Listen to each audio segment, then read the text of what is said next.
have concerns about your personal information being exposed online? Information such as your home address, date of birth, voting preferences, and more readily available with one search. DataSeal is the comprehensive data removal service I trust. I use it. So use the link below to receive 5% off of your DataSeal subscription and protect your family. Okay, so today we're going to talk to Bill Noguera, who's on San Quentin's death row and has been for the past 40 years, about the yard and about prison life and what it's like to be on death row. And he's going to explain to you a little bit about what he looks for. So, Bill, when somebody's sentenced, basically, either is sentenced to death, you have choices in that prison. You can become a part of the problem, or you can try to become a part of the solution. And for me, I think Bill has tried to become part of the solution. Now, I'm not here to advocate for Bill or anything like that. Excuse me, I don't know him well enough. It takes me a long time before I can get comfortable with somebody. But what he has shown is that he is trying to better himself and in the same token help others. And how he's doing that, he's running classes in the prison. He got his bachelor's degree from what I understand. And of course, he's helping me try to look at cases that are unsolved and give me, his opinion on things. Because, in fact, Bill has, committed the act of murder. So, but he studies people. And I used to do this a lot before I became a cop. I used to go to the mall. Remember when the mall was a big thing? I would go to the mall and just sit and observe people. Kind of creepy if you think about it in a way. But it helped me with an understanding of human nature. And that's what I wanted. I just wanted to observe how people acted. Who was looking at who? Were the security guards that were there actually doing their job? Or were they ogling the clerks and the customers? Things like that. When I was in college, I did that for some papers that I had to write. Bill was doing that for the past 40 years on death row. And he'll explain to you, I'm sure, about what he does and what cues he sees before something's going to happen. He'll also talk about his dealings with serial murderers and, what he thinks of them and getting inside their brain. He's chosen to do this. And I'm appreciative of it because it helps me in my research and my studies. So let's take a listen to what Bill Noguera has to say. All right, we're back with Bill Noguera. We're going to talk more about his life in San Quentin death row and why he does what he does and what he looks for out on the yard and in San Quentin on death row. So, Bill, go ahead and take it away and tell the audience what you want to tell them. Yeah, well, the yard situation seems to be something people are very interested in because it is a concrete jungle. That's actually what I call it, the concrete jungle. And, it's when you walk out to these yards, you're cuffed up behind your back. You go into a sally port, and the door opens up, and then you step out. Once you step out, at least when I step out, my antenna goes up. And what that means is I'm immediately very aware of everyone on that yard. Now, as I've said before, I'm a student of human behavior. I don't have a regular degree from a university, but I have a PhD from the University of San Quentin State Prison. And what that means is that I'm intimate with everyone's habits, traits, etc. on that yard.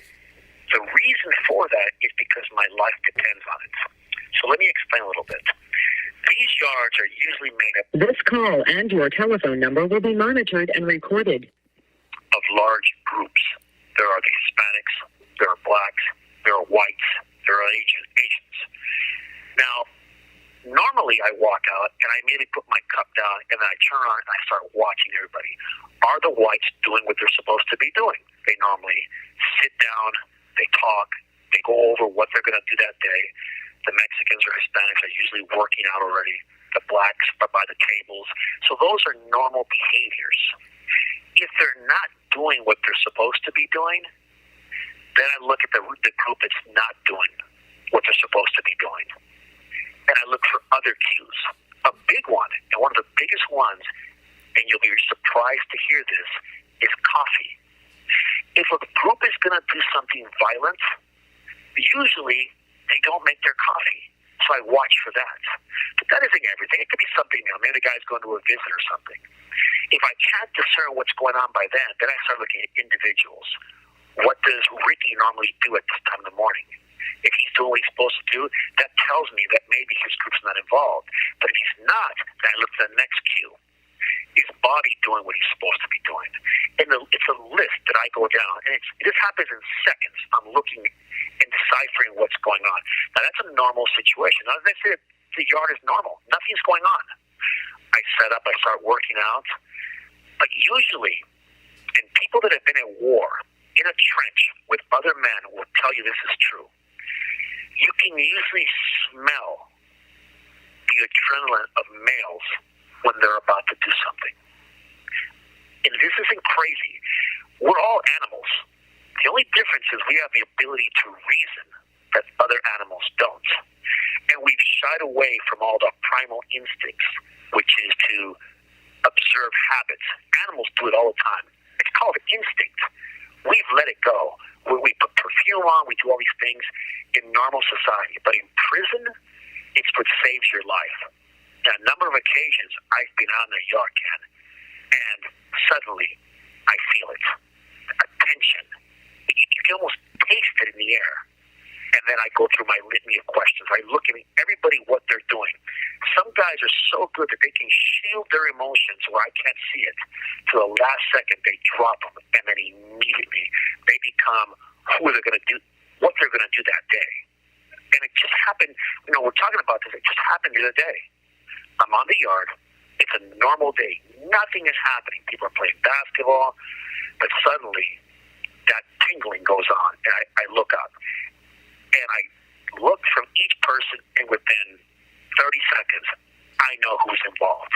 I know who he is, and sure enough, I look to his head, and now he's produced an 8-inch bone crusher, which is a prison-made shank made out of steel.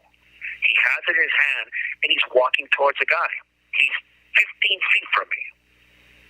And I can see him first looking, is it me he's coming after? But I've watched these guys stalk, and I'm looking at the entire year, because this happens in seconds. This isn't a minute, 2 minutes, it's seconds.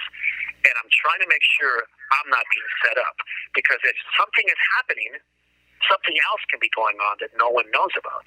And that's what happened today. The guy goes to another guy, and suddenly he begins to stab this guy. The guy is shocked. He doesn't know what's going on because his back was turned to the yard, and he wasn't paying attention.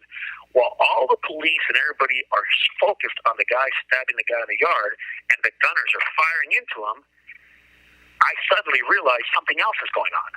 So I begin to look again, and sure enough, to my left, there's another guy, and he's already being stabbed to death. And the gunners don't see it. It was basically to take their focus off of what was supposed to happen. It happens all the time in prison, and that's why I'm such a student of human behavior. And I have a unique set of tools which allows me to see things that people don't look. It's observation. It's being so observant because I know ultimately my life depends on it. Did that stabbing just happen, Bill, that you explained? Yeah, it just happened a couple weeks ago. Remember, we were talking, and I said, hey, they're searching us. It was a couple days before that. It happened. Oh. Sure. And here's another one for you, Ken. You know the reason I couldn't call you last Friday and Saturday? Because they locked us down. Why? Because these guys went to church. They were in church in front of a priest, and they stabbed another guy there. Wow. So when I tell you this is the most dangerous prison in the nation, I mean exactly that. There is no halfway mark here. These guys come to kill you. And I have survived all these years because I'm usually ahead of them a little bit. I'm not a month ahead of them. I'm seconds ahead, giving me enough time to prepare to try and defend that attack. Has anyone been there longer than you? Oh, there's been a couple guys, but they've lost their minds. The majority of guys that have been here as long as I have lost their minds. They're in wheelchairs. they're just completely gone. They've abused drugs for years. They just lost their minds. So they're But elderly. there are a few. Elderly folks? Well, some of them. I got here. I was the youngest guy when I got here. I was on death row. I was only. My crime happened when I was 18 years old. So I was the youngest guy here. So, of course, I'm not as old as other guys. Those other guys got arrested when they're 30, 35 years old. So now they're 80, 85 years old. I see. But, yeah, the truth of the matter is I'm one of the guys that have been here the longest. I mean, there's been other people. When I got here, I was the 242nd guy sentenced to death in California since 1978. And most of those guys before me are either dead, they've committed suicide, they've died of old age, they've been killed here. It's just a litany of different things that happen. But I've stayed focused, I've stayed healthy, my mind is intact because for me this is a job. This is something I do every single day.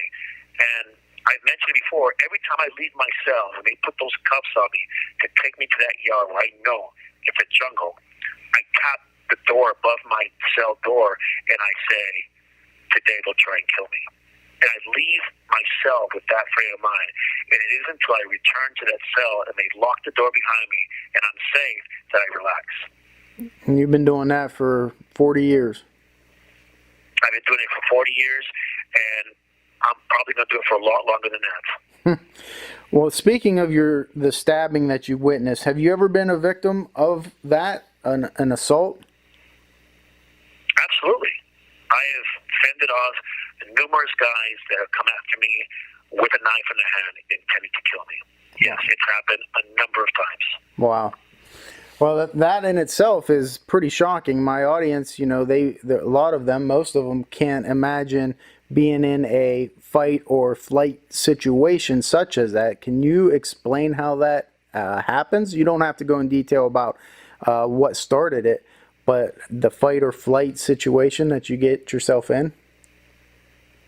Sure. Well, I don't mind being candid about what happened. Usually in prison, it's politics, gang affiliation, and things like that. And if you're not involved with a gang, if you're strong enough to stand on your own, usually they test you.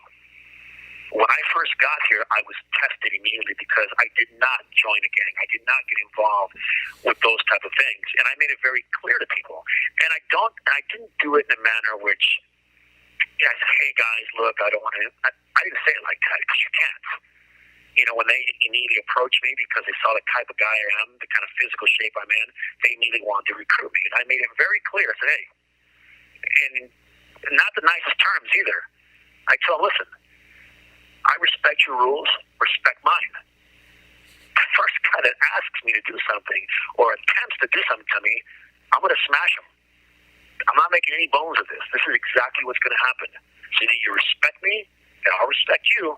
But this call and your telephone number will be monitored and recorded. But I'm not getting involved.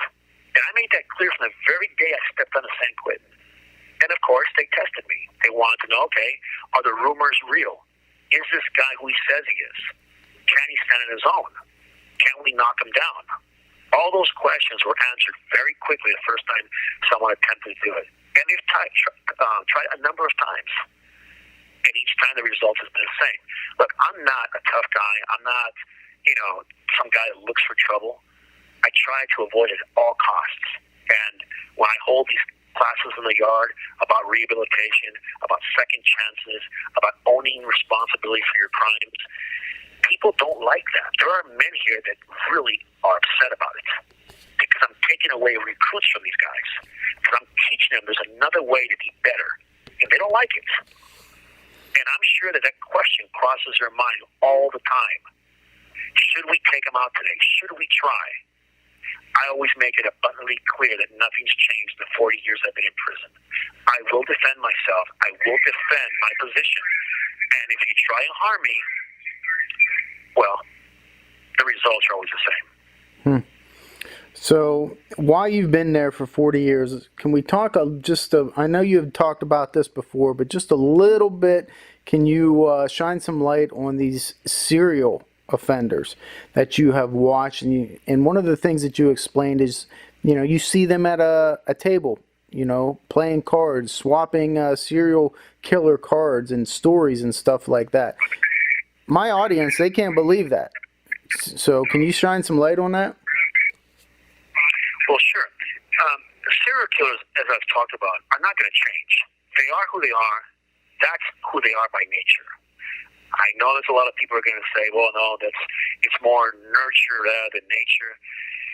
Look, I understand where you guys get that from. I understand that a lot of psychologists say it's true. Well, if it wasn't, they wouldn't have a job. I'm not getting paid for all this stuff. I have observed these men. I've talked to these men. I've shared stories purposely to get them to talk. And they giggle. They laugh. They get very aroused. And they get very excited talking about the killings and what it did for them. And to further that, they have these clubs. They swap little cards. They actually have cards of themselves. It's a picture of themselves. And the back of the card is no different than a baseball card. It says John Blow, whatever, and it says how many kills, how he killed, was it rape, strangulation, etc. And below it has the victims' names. Some of them, they have so many victims, you can't put it all on one card. You have 60 seconds remaining. They have their signature on it, and they swap these cards. Hell, I have a card. Okay? They're going to be shown the book that I wrote in Through the Lens of a Monster. I've been able to acquire one, which is almost unheard of because these guys keep their stuff very close, and they only share it with other serial killers. But of course, I'm wearing a mask out there, Ken. I talk to them. They know who I am. And I basically explained to them that I'm not who they see. I've done other things, and that intrigues them. So I get them to talk to me. Interesting. Let me call you back. Okay. All right, Ken. So very interesting thoughts on some serial killing observations. Do you have anything else to add to that? How are they treated out on the yard? Are they with their own little crew? They ain't got nothing to worry about because they're in protective custody, or is that different? Yeah, they're in protective custody, so they have really not a lot to worry about unless they personally assault somebody or personally disrespect somebody that does something to them. But they're on a protective custody yard. On death row in East Block, it's yard 4 and yard 7. Now, as I mentioned before, I was assigned to yard 7 as an IGAP worker where the serial killers are at because the warden needed someone to care for them. I took classes for CPR, for caring of the elderly, and once I got my certificate, they placed me out there to care for them.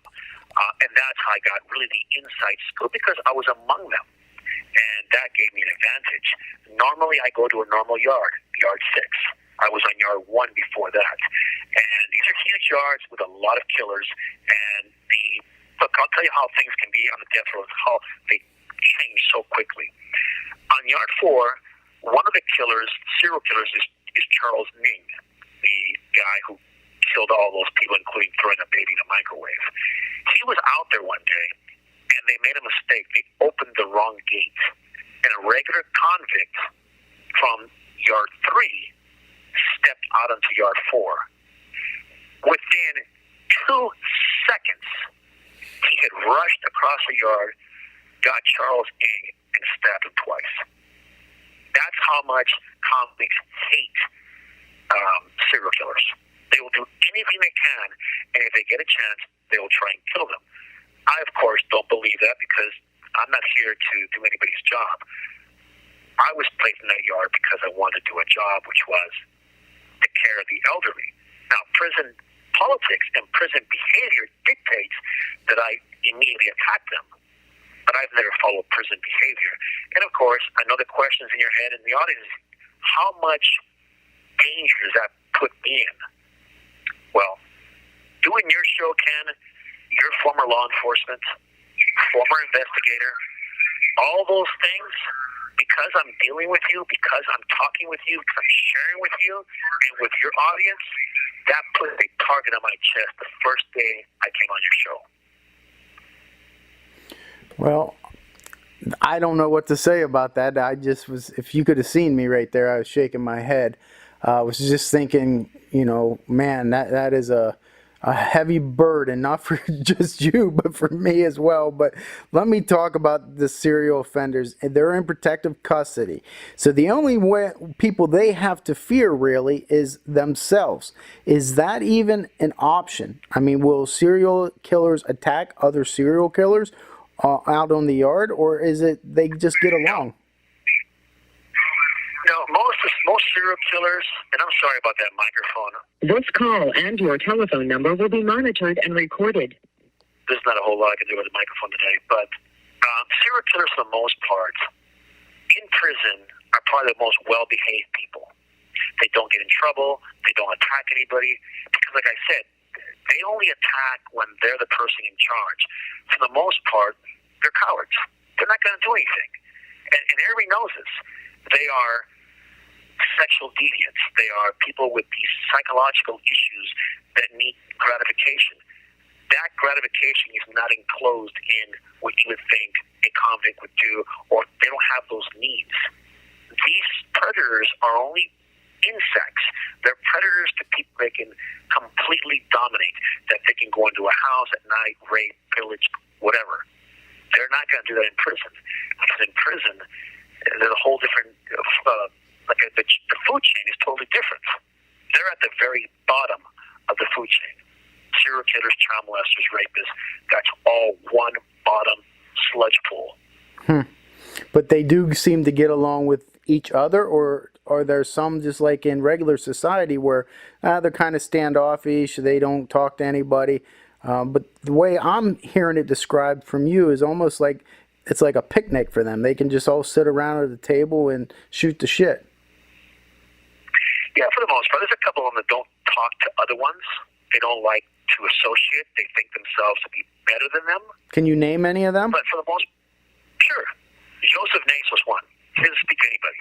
He calls other serial killers morons, idiots, and he thinks he's superior to all of them. There's also Randy Kraft, the scorecard killer. He doesn't talk to many people. I've talked to him. He was my neighbor for a number of years, and it took me a decade and a half to get him to talk to me. But most people don't talk. And when I mean talk, I mean share. I mean tell me things about himself. Sure, he said hello for the first decade, but it took a while for him to start speaking to me. Of course, now that the cat is out of the bag, they know who I am now, or at least they will pretty soon. If any of their followers or friends tell them, hey, there's a guy named Bill Noguera, he's giving up all your secrets on the internet. So, hey, the cat is out of the bag, and that's okay. I've learned enough, and I know enough that I can play their game as well or better than they, and that helps the public. That helps society. That's why I always end my episodes of Death Row Diaries with, be safe. Be aware of your surroundings. Your life can depend on it. And I mean exactly that. Because, I'm sorry, just give me a moment. This guy just loves that microphone. Yeah, he's also a derelict. Okay, so if you go to a water hole in the Serengeti and you see a bunch of deer drinking, if you're observant enough, you're going to find a predator somewhere in that vicinity. And I don't want to say this to scare you or scare the audience, but I'm willing to bet money that if you go to any schoolyard, ages 5 to, say, 12 years of age, looks like a normal day, put me out there, and within 15 minutes or less, I'll find you at least 2 predators that live or are around that area looking at those kids that day. How do I know this? You're like, this is pure speculation. No. I've talked to enough pedophiles, which makes my skin crawl, but I did it for research, I did it to investigate, and they would tell me how they would sit for weeks, a block, 2 blocks from a school, looking at bus stops, looking at different places where kids are, the local eatery, the ice cream parlor, anywhere kids are at, and they were close, watching kids, picking kids out, fantasizing, stalking. That's when I say, be aware of your surroundings. That means for kids, for women, for men. You have to be aware. And I don't mean for you to stay home, not to go out to dinner. Have a life. always be aware of your surroundings. There are predators around you, and it takes the right person to see them. I want to ask you a quick question about sex trafficking, specifically as it relates to children. I'm working a case right now of an 11-year-old boy named Mark Heimball, who I believe was sex trafficked from New Jersey in 1991. Do you have any dealings or any familiarities with that at all? Not the case in particular, but the selling, the kidnapping of kids? Well, there's a lot of guys here that kidnap children. Most of them are serial killers. They kidnap to kill or to sexually abuse. So I have a very good insight of what they do and why they do it. I don't know that particular case, but most of the cases I've dealt with are men who have used children and then killed them. Right. You don't know anything about the actual selling of kids to like pedophile rings or anything like that? I do not. That's something that's a little bit outside of my realm of expertise. But let me say this, it does exist because some of these serial killers here dabbed in pornography, in child abduction, child trafficking before they took the step to become serial killers. Right. If a child is abducted into those type of rings, and you said 1991, 1993, that child is probably long gone. Sure. No, I have no doubt about that, and it's an area where I'm not too astute, but I want to know more about that area of sex trafficking and kids and stuff. So I just thought I'd throw it out there before you go back to talking about your experiences on death row. Well, I do think it's important that parents, specifically parents of children, to always be hyper aware and a little paranoid, because it only takes a second to grab a child. We saw the case with America's Most Wanted, John Walsh, how quickly his son was abducted. It can happen to any child from any home. Doesn't matter of race, gender. It can happen. Watch your children. There are men out there. There are people out there that mean them harm, and you have to watch your children. It's just, they're a commodity out there. I know it sounds horrible, but that's what these guys look at them as. And I can tell you, there would be no way in the world that I would allow a child of mine to go into school and I'm not at the school to pick him up and to leave him there. And probably I'd stop by 10 times a day. They'll probably think, who is this crazy guy watching his kid all day? Well, unfortunately, I know what these guys think, and that's why I'm the way that I am. Yeah, and I think a lot of people are like that. If it's out of sight, it's out of mind. You know what I mean? They don't think about it. It's a horrible analogy, but I would equate it to people that eat meat. They love going to the grocery store and getting their beef and their chicken, but they don't want to know how it's obtained and the killing that it takes to get that. It's out of sight, out of mind. And I think that some way is the same with these child molesters who you have come into contact with, you have talked to, you have seen how they act and how they think, and for you it's probably tenfold worse than somebody out here that has never talked to one that they know of. Yeah, because I do know where it comes from, how they do it, and everything else. And look, it's not a pleasant thing to have the knowledge that I have, but better me to go through that than someone else. I'm just here to give the information, so hopefully, it saves a child's life, or a parent becomes so vigilant that a perpetrator or pedophile can't get near their child. All right, that sounds good. I don't have anything else written down here that I wanted to ask you. Is there anything else that you want to go through that I didn't cover? Well, only that, things are changing for me. As I've mentioned, I'm going to be sentenced to a lesser sentence pretty soon. And if folks would like to know what's going on with me, they can go to my website, artistwilliamnoguera.com, and sign up for the newsletter. I put out a newsletter about weekly that my publisher puts out, letting you know what I'm doing and what's coming out, when the book's going to come out, things of that sort, and really what I'm doing. So that's out there, and that's about it, Ken. Anything else, I'll be glad to call you back, and we can talk about that as well. Does people want to know, I think, they want to know how you have access to a website and books and paintings and all these things that you seem to have on death row. Some of these guys can't understand that. And you explained it a little bit before, but can you just explain it again, how You've become, do other death row inmates have all this access, and are they writing books and doing artistry and having web pages? Well, look, everybody has the freedom. This is America. We have the freedom to do whatever we want. I've just taken the time to write a lot of people. It didn't happen overnight. I've been here for 40 years, and I started in 1993 with a website called The Surfing Monkey, Dead Man Drawing. And I started showing my skills as an artist there. And networking. I spoke to different people. I've queried a number of different agents. I've had a number of literary agents, a number of art dealers. It's basically just networking. I write letters. We don't have access to the internet, so I just keep writing letters, and people receive them. They like what I have to say. Then they ask for a book proposal. I send them a book proposal. But I also have a team. I have Dr. Alice, and I have a number of different people that step in. I have a publisher, and it's based on my work. They see what I can do, and look, the truth of the matter is, they're not going to talk to you unless they think that you're legitimate and you have something that's worth something. You have 60 seconds remaining. And that's really what I do. That's how I've been able to. The website, I obviously have a web designer. I wrote a person, asked them if we can barter for one of my paintings. He said, absolutely. And now I have a web designer named Bjorn Wallman. He's the founder and owner of Once Interactive. So it's just a matter of reaching out to people, showing them what you can do, and then believing in you. And for me, the bottom line is... This call and your telephone number will be monitored and recorded. Before we get cut off, the bottom line is you're doing all this because you chose to make your life better while you're in there and do the things that you want to do while you're in there. Absolutely. That's yeah. right. Like when we reached out to you, it was no different. You could have said, hey, no, bye, buddy. Right. But you gave me a shot, and here I am. And let me call you right back. It's going to cut off. Okay.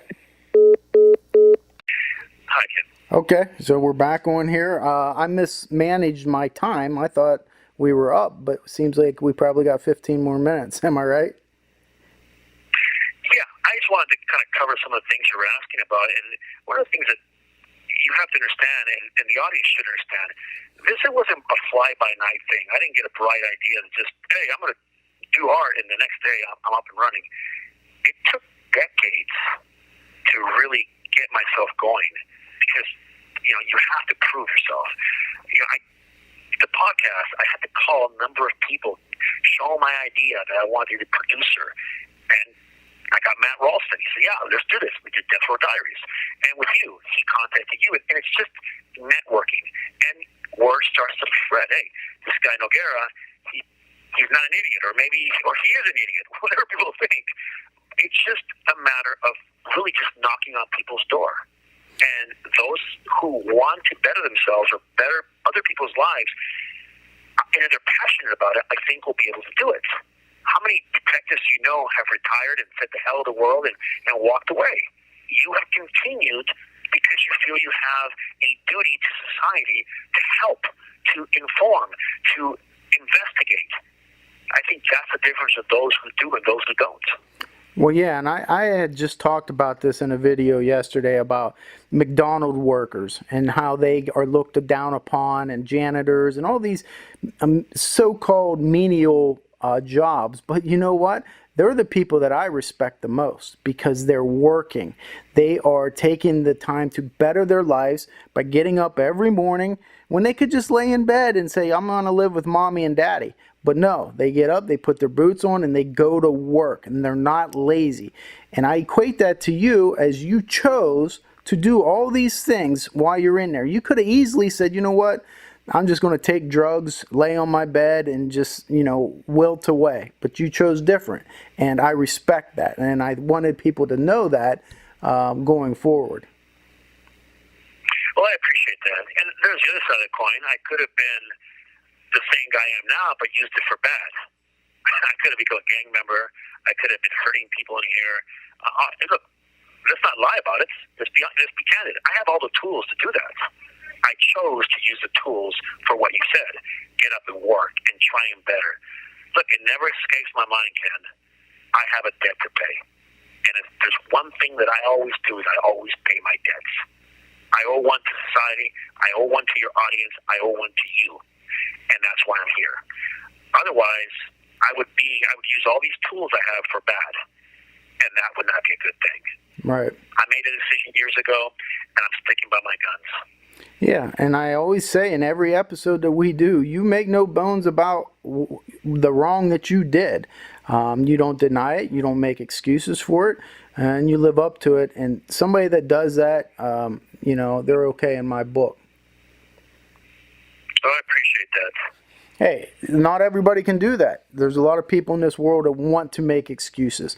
It's a special person that can say, you know what, there's no excuses. I did this, this, and this, but I'm going to do A, B, and C to try to correct it and go forward and pay my debt. And I believe that's what you're trying to do and have been trying to do. Yeah, absolutely. That's exactly right. All right. Well, anything else you want to add again before we go? Is there anything you want to talk about the yard, behaviors, cues that you see? I was very intrigued about the coffee aspect of it and then not getting coffee when something's going to happen. Any other clues like that you can share? Well, it's really feeling, and I always go back to the analogy of a beat cop. A beat cop walks, well, I'm not sure they do it anymore, but they used to when I was out. They'd walk neighborhoods, and they knew those neighborhoods, and they can tell by little things that people do that something is wrong, something's not absolutely right, and that's what I do in those yards. Being intimate with people's habits saves people's lives, and coffee is just one of the things. People always roll their eyes at that, but it's so true. These guys don't make coffee when they're about to do something. They don't want to waste the coffee. It's almost instinctive. Why make coffee when you're concentrating on something else? And then sometimes, even in that same little group, you'll notice guys that don't, and they're acting different. They're wearing state clothes rather than their personal clothes. They're wearing state boots instead of their regular shoes. But other guys in the same group are making coffee. That also tells you something. It doesn't tell you the whole picture. It gives you a piece. In some cases, like it was in the case of a few weeks ago, they were going to victimize one of their own. And I picked up on that the guys who hadn't made coffee were the ones that were going to do it. And the ones who had made coffee and were running around doing nothing different were going to be the victims. And that's exactly what happened. And as I said, it's a small piece of the picture.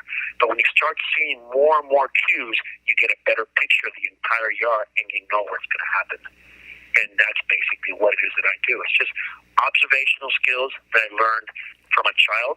My father. This call and your telephone number will be monitored and recorded. My father was my first subject, and then it went to neighborhood gangs, neighborhood individuals, and from there it just continued to where I'm at now, where I can basically read a yard like a book. Well, I want to talk quickly about what you said there about noticing the coffee and relate it to something that happened with me. Because when I was working undercover, I was went to buy, I think an 8-ball of Coke from a dealer and a couple people.